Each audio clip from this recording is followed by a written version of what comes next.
maiores invenções da história da humanidade, o computador. Talvez você só use o computador para encher a caixa de e-mails da namorada.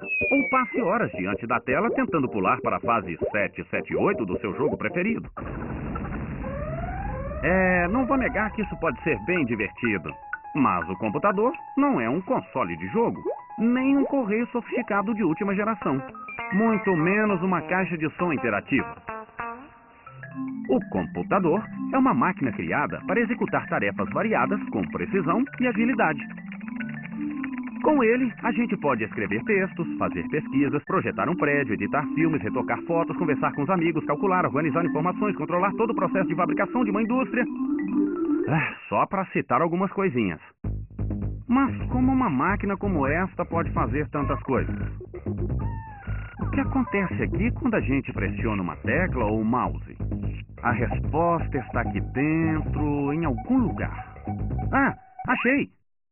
Senhores e senhoras, com vocês, o cérebro do computador.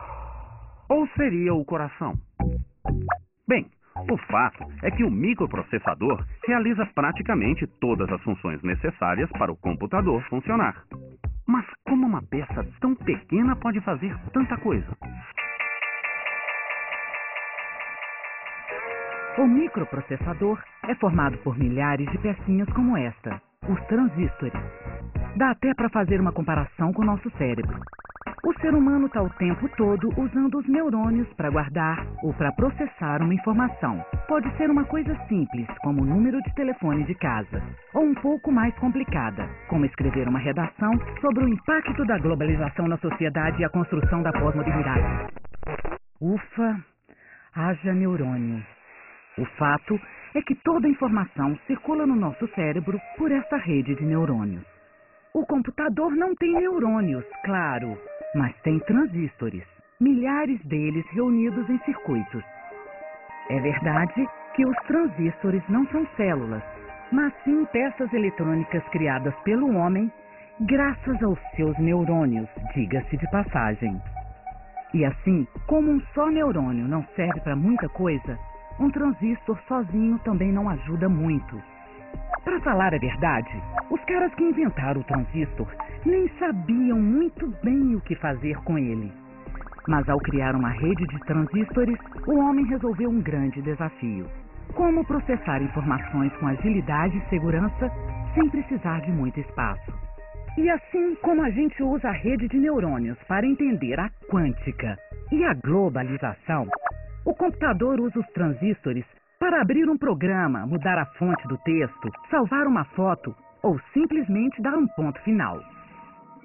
Se esses caras não tivessem inventado o transistor, esta turma não tivesse a ideia de juntar os transistores em circuitos, e este aí não tivesse reunido estes circuitos em microprocessadores, você provavelmente não estaria usando este computador. Mas algo mais parecido com isto.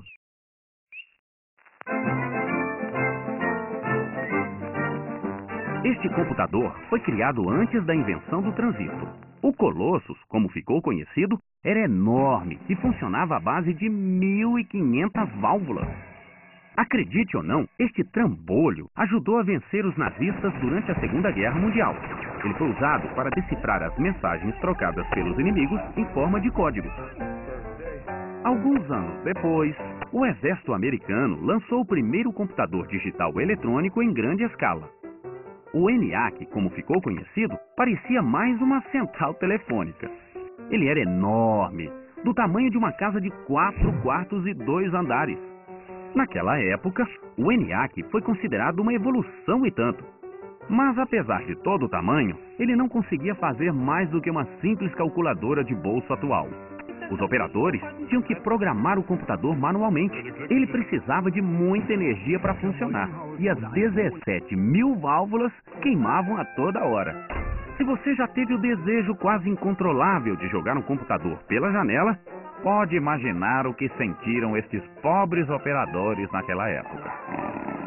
Com a invenção dos transistores, o ENIAC e todos os computadores movidos a válvulas viraram peça de museu. Começava uma nova era na evolução dos computadores. Graças ao transistor, foi possível criar um microprocessador. E como o microprocessador é pequeno e consome pouca energia, foi possível construir computadores pessoais. Sem os microprocessadores, os computadores seriam enormes, caros e precisariam de muita energia elétrica para alimentá-los. Mas como uma peça tão simples, uma espécie de chave que pode estar aberta ou fechada, pode ter sido tão importante para a evolução do computador?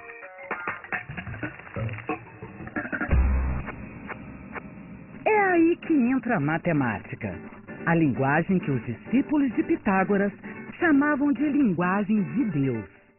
Porque o bom e poderoso computador, na verdade, só sabe fazer uma coisa: calcular. Para calcular, nós usamos o sistema decimal formado por 10 dígitos. Isso é bem prático, já que nós temos 10 dedos. O computador não tem dedos, mas sim transistores. E o transistor só tem duas opções. Ele pode estar ligado ou desligado, com ou sem corrente elétrica. Seguindo esse raciocínio, alguns programadores chegaram à conclusão de que seria bem mais fácil se o computador trabalhasse apenas com 2 dígitos. E por isso, adotaram um sistema binário. Com corrente elétrica, o transistor fica aberto, o que na linguagem do computador significa o número 1. Sem corrente, o transistor fica fechado, o que na linguagem do computador significa 0. Vamos pensar no transistor como uma lâmpada. Apagada, temos o 0. Acesa, o 1. Ou seja, temos apenas duas possibilidades. Com duas lâmpadas, temos 4 situações possíveis: acesa e acesa, acesa e apagada, apagada e acesa, apagada e apagada. Mais uma lâmpada e teremos 8 possibilidades. Como você pode notar, as sequências possíveis dobram cada vez que acrescentamos uma lâmpada. Com 5 lâmpadas, temos 32 estados possíveis. Desta forma, é possível representar do número 0 ao 31. Mas como? Vejamos esta sequência de 5 lâmpadas. Se todas estiverem apagadas, vale 0. Apenas a primeira acesa vale 1. A segunda, 2. A terceira, 4, ou seja, o dobro da anterior. A quinta vale 8 e a sexta vale 16. Se quisermos representar o número 4, basta desligar as outras. Mas e para formar o 12, por exemplo? Basta ligar o que vale 8 e o que vale 4. 8 mais 4 igual a 12. Assim, poderíamos representar outros números apenas acrescentando outras lâmpadas.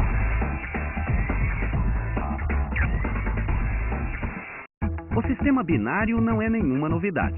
Há mais de 2.000 anos, matemáticos indianos já imaginaram um sistema numérico representado apenas por zeros e uns. Outros teóricos ajudaram a sistematizar esse sistema ao longo dos séculos. Mas foi só em 1801 que um tecelão francês teve a ideia simples, e por isso mesmo genial, de aplicar o sistema binário para automatizar os teares. Produzir os tecidos que encantavam reis e rainhas na Europa era uma tarefa difícil e demorada. Os tecelões tinham que amarrar fio por fio para criar diferentes formas e desenhos. Jacquard conhecia o sistema binário e resolveu criar cartões como estes para agilizar o trabalho. A presença ou ausência de uma perfuração em frente a cada haste determinava se o fio deveria ficar por cima ou por baixo. Em 1804, Jacquard criou um tear que funcionava totalmente automatizado, permitindo ao tecelão executar padronagens complexas de uma forma quase impossível até o momento. Para mudar o padrão do tecido, tudo que o tecelão precisava fazer era substituir o cartão. A invenção de Jacquard não era um computador, mas, sem querer, acabou se tornando importante na história da informática. Os transistores atuais funcionam na mesma lógica dos cartões perfurados de Jacquard. Assim como os cartões, os transistores têm apenas 2 estados possíveis: ligado ou desligado. No caso dos transistores, cada estado corresponde a um dígito, 0 ou 1, os famosos bits. Tudo no computador é formado por sequências de zeros e uns. Mas espera aí, o computador não é uma máquina de tecer, nem uma calculadora. Eu posso desenhar, escrever. Como ele faz para representar a letra C, por exemplo, se ele só entende 0 e 1? A letra C Como todo mundo aprende na escola, é a terceira letra do alfabeto. Ela vem antes do D e logo depois do B, e serve para formar um monte de palavras. Mas para o computador, a letra C não existe. Porque para o computador, a letra C é um número formado por sequências de zeros e uns, os bits. E assim como o computador não precisa aprender o alfabeto, o ser humano também não precisa entender o código do computador. Porque o teclado faz esse meio de campo entre nós, seres humanos alfabetizados, e ele, o computador digital. Desta forma, o computador consegue escrever qualquer texto, usando apenas 2 dígitos. Cada 0 e 1 representa um bit. Um bit é a menor unidade da informação. E assim como alguém decidiu que um conjunto de 12 forma uma dúzia, definiu-se que um conjunto de 8 bits seria igual a um byte. E pensar que é possível representar tanta coisa apenas com bytes, ou seja, com sequências de zeros e uns. Essa foto aqui, ela tem 4 megabytes. Isso significa, então, que ela é formada por milhares de bytes, certo? Os computadores de hoje podem processar uma quantidade cada vez maior de bytes. Mas o primeiro computador digital, lançado em 1953, não chegava nem perto disso. Se a gente pudesse voltar no tempo e falasse para esse pessoal aí que um dia eles iam poder ter um computador em casa ou no trabalho para fazer um monte de coisa diferente, eles provavelmente iam achar que era uma pegadinha. Porque até os anos 70, os computadores pessoais não existiam. Os computadores ainda eram grandes e caros, ficavam guardados em salas especiais e poucas pessoas sabiam o que fazer com eles. Eram os mainframes, que não tinham nada a ver com nossos computadores atuais. Até que começaram a aparecer os primeiros computadores pessoais. Surgia aí uma nova geração de computadores. Tá certo que no começo eles pareciam mais um painel de avião, talvez. Estes aí não tinham nem monitor e se comunicavam com as pessoas através de luzes. Com o tempo, os computadores evoluíram, ficaram mais práticos, mais ágeis, menores, diminuíram tanto que hoje cabem no bolso.